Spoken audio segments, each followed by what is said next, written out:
Parents এর কি কি ভুলের কারণে বাচ্চাদের ওভারওয়েট হয়?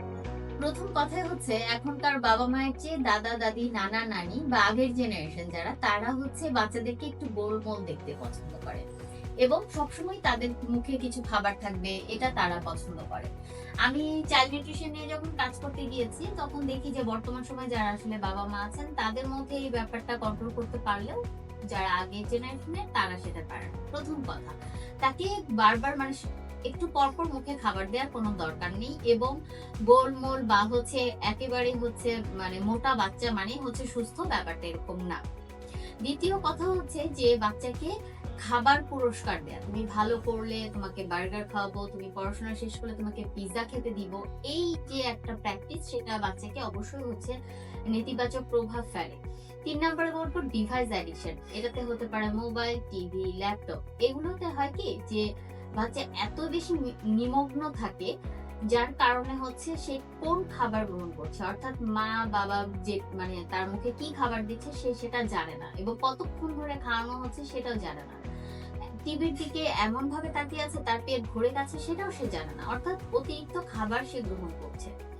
পাশাপাশি যখন সে মোবাইল টিভি এগুলো দেখছে তখন তার হচ্ছে যেই চোখের ক্ষতি হওয়া সেটাও কিন্তু হচ্ছে খুব একটা বাজে ইম্প্যাক্ট ফেলে, ওজন বাড়ানো বাদে। আরেকটা ব্যাপার হচ্ছে যে আগে আমরা যখন ছোট ছিলাম আমরা একটু দৌড়ঝাঁপ করতাম, স্কুলে গিয়ে হলে আমাদের একটা মাঠ ছিল। এখন শহর কেন্দ্রিক স্কুলগুলো একেবারেই দেখা যায় যে বিল্ডিং এ থাকে, আলাদা করে হচ্ছে দৌড়ঝাঁপ করার কোনো জায়গা থাকে না। তো খেলার জন্য তারা কি বেছে নেয়, তারা হয় ল্যাপটপ কম্পিউটার এগুলো তো খেলে। ক্রিকেট বলেন বা ফুটবল এগুলো তারা হচ্ছে ডিভাইসেই খেলছে, অর্থাৎ শারীরিক কোনো মুভমেন্ট হচ্ছে না। অর্থাৎ এই যে ৫টা পয়েন্ট বললাম এখানে আসলে বাচ্চার কোনো দোষ নাই, আমাদের বাবা মায়েরা যারা আছি তারাই আসলে এই প্র্যাকটিস গুলো বাচ্চার উপর চাপিয়ে দিচ্ছি বা তাকে ওই অভ্যাসে অভ্যস্ত করছি।